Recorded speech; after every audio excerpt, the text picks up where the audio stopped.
of keessan basaa jetee jechuudha. Of keessaa baasisiin hin jenne ani birasiif hin darbu. Eenyudhati kan kaleessa algaarraa darbachaa ifachaa akka barbaadde gochaa turte anumadha abadanii ani kana hin dhiisu keessa hin deemu. Ashama akkam jirtu nagaa keessanii hordoftoonni qedduu YouTube marti keessan siniin jechuun jaaladha.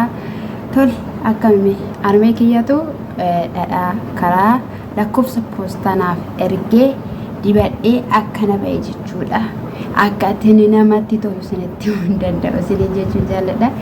Naqalladee siniin jedha waanuma ta'een dibadhee isa kanadha. Sinifan galakkisamoo viidiyoo waraabeera siniin jechuun jaaladha.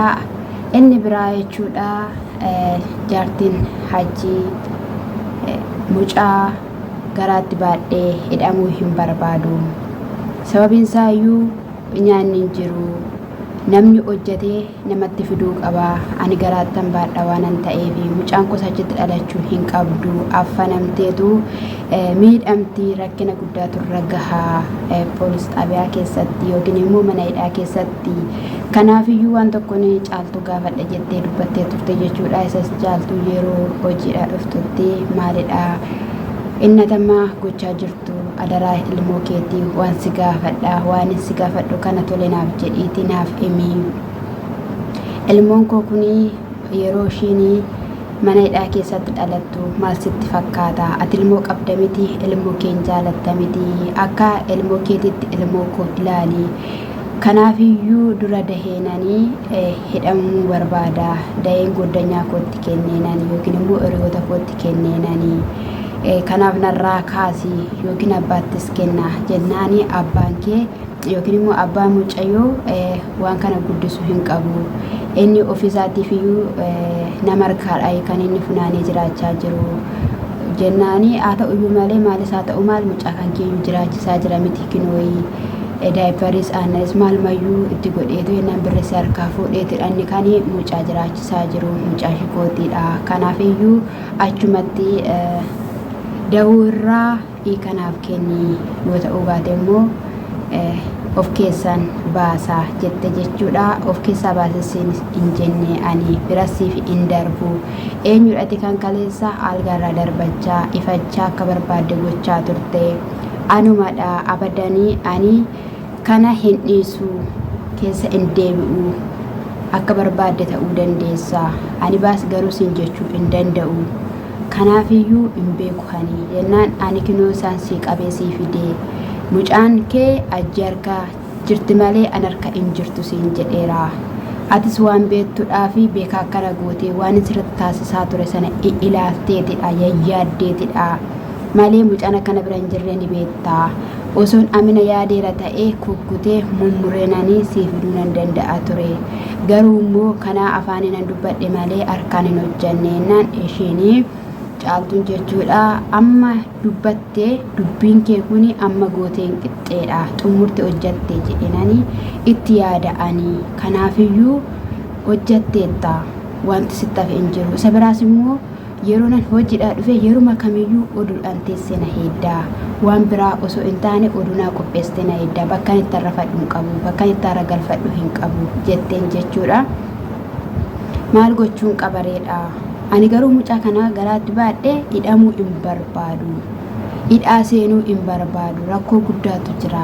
Yoo ta'uu baate immoo nan baasa malee jette jechuudha. Kana dura yeroo darbe wayii ji'a lama moo ji'a sadii akkabaabii magartuu faana taa'anii baasi jetteen turte magartuun jechuudha. Siifin ta'u koo abbaa manaan kee kuni jabsaadha yookiin immoo nama yaada hin qabnedha siifin ta'u jetteen turte jechuudha. Yeroo sana ana waaqayyo karaa yookiin immoo rabbi karaa mucaa kanaa na yaadachuu mala seenaa koo jijjiiruu mala jettee dubbattee turte jechuudha. Itti yaadii anatus keessaa baasisa doktoroota si dubbise jetteen jechuudha. Magartuun ergasii immoo wanti taasisamee hin jiru jechuudha.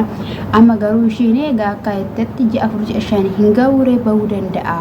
Wanti kun iyyuu bahuu danda'a miidhaarra yoo ishiin buusuudha jedha. Egaa achitti gattee caaltuun dheesoo dhiifama sin godhiiniifin osoo irra sin darbiifin daa'inan xumureenan hidhama ammaa fi dheeressi yeroo jetteen jechuudha. Caaltuun lakki kankoo achi rakkatti si'eef immoo yeroo si dheeressa bafusum hin ta'u jettee jechuudha. Inni biraas immoo ajji faana osoo wal lolanii dhageessee jechuudha. Caaltuuni ankushiinan jira ture baay'ee wal lolu humna ol wal lolu turanii wal dhidhiitu turanii saalaa keessatti maalidha eenyumanii kaameraa keewwattee jechuudha. Sanaa booddee daddarbaa fide jechuudha. Ajji jechuudha. Ajjuun daddarbaa fide jaartii isaanii gaafa daddarbaa fiduu maal wal daddarbattu maraattammoo fayyaan qabdan jettee jechuudha. Caaltuuni tasgabbuuftu abbaa ishee teessee jechuudha. Osuma kanaan jechaa jiranuu akkatti dhaanii nadhofara yookiin immoo dubartii faana taa'eeti nyaata ture. Maal akka ta'e hin beeku. Duuban deeme duuban baheen inni achi nyaata nyaachaa jira dubartii faana. Jennaan maalotoo nani godhuu na harkite maalis godheera. Namni keessummaadhaaf nyaata ni qopheessa. Namni immoo keessummaan immoo hin nyaata. Jennaan ati keessummaadha. Jennaan maal fuudha deemte biddeen kadhachuu nyaata kadhachuu deemteetti Caaltuun dubbattee sana booddee gaafa jedhanii gadi taa'anii gadi sirraa hin taa'u. Narratti maaliif fuuta? Anarratti fuudhin siin jennee jettee jechuudha. Kaleessa niikaa godhadheera jedhee dubbateera jechuudha. Ammoo niikaa kan godhannetti niikaa godhachuudhaaf akka deemutti dubbate jechuudha. Viidicha irratti osoo nani jiru osoo nani sifaana niikaa godhadhee jiru narratti hin ta'u jettee sana booddee yeroo kanatti narraa hiikii hin fedhu narraa hiikii niikaa narraa hiikii jettee jechuudha. Niikaan immoo dubartii garaatti baattu akka seeraatti jechuudha. Akka seeraa musliimaatti natti fakkaate dubartii garaatti baattu hiikuun hin danda'amu edda deesseen booddee jedhee jechuudha. Mucaa jalaa fudhatee gadi gallakkisuu yaade ta'uu hin beeku.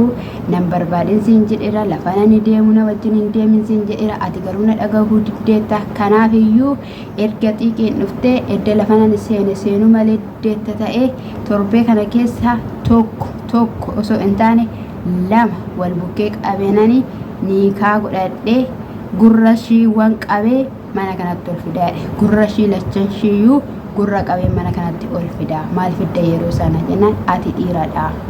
Dhugumsurree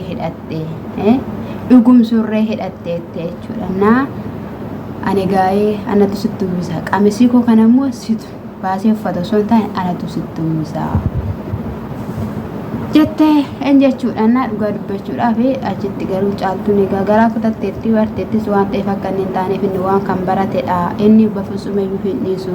Jennaan ammanii kanarraa hiitutti balbala gadi baatu jettee balbalatti qollofte. Sanaa booddee inni ol deebi'ee soofaa isaarra doocceedhee ciisaa ture.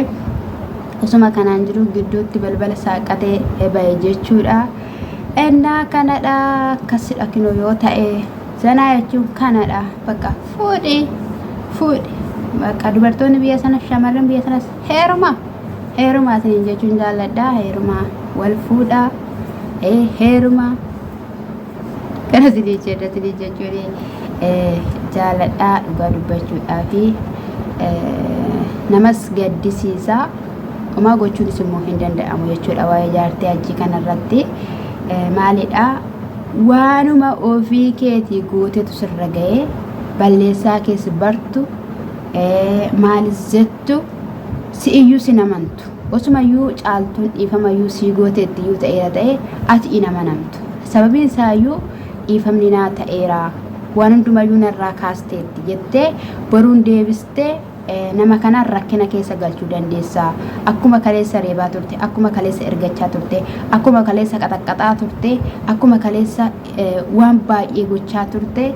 Isheen dhala ishiidhaaf jettee gatii kaffalaa akkuma turte akkasuma goota jechuudha malee dhuguma dhiifama naa gooteetti dhuguma waan gaarii goote jette jaartiin ajji dhugaadha irraan barattu. Sababiin isaa yommuu sababii Caaltuun immoo dhiifama gochuu dhiisteef tokko yeroo baay'ee dhiifama gooteetti dhiifama naa godhi jetteeti nyaata nyaachifteetti waan baay'ee jechuudha. Yeroo baay'ee tole bakka waliin jiraanna tokkoomneeti akkasumas immoo mucaa kee ajji harkaa sii fuudha jetteeni achirrattis dhiifama gooteettiif yoo xiqqaate al 3-4 dhiifama goosifteetti jechuudha Caaltuu jechuudha. Garuu maal gooti harka koo keessa galteetti harka koo keessaa hin baatu jetti jechuudha. Yeroo sana sarratanyaa koonaa taateetti dhiifama gaafachiifteet abaabbalteet sossobdee edda harka ishii keessa akkasitti dhangalfattee booddee eessayyuu hin dhattu jettee irratti waan hin taane irratti ceebboo hin taane wanta dubartiin nama irratti hin hojjenne tokko irratti hojjechaa turte jechuudha.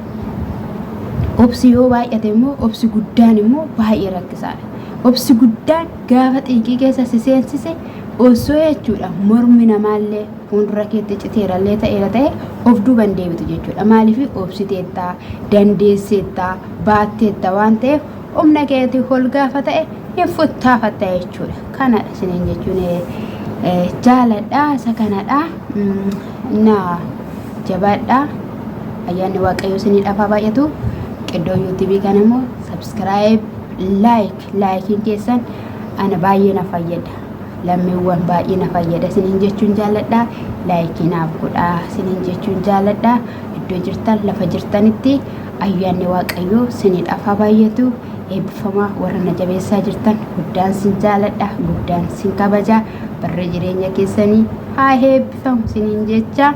Warri maatii naaf hin taanes immoo maatii naa ta'a na jajjabeessa rukutaatii dhahaatii bira naaf darba osoo hin rukutiin ilaaltanii biraan darbiinaa isiniin jedhaa. Eebbifamaa gooftaan koo isin haa eebbisu. Shaaloom.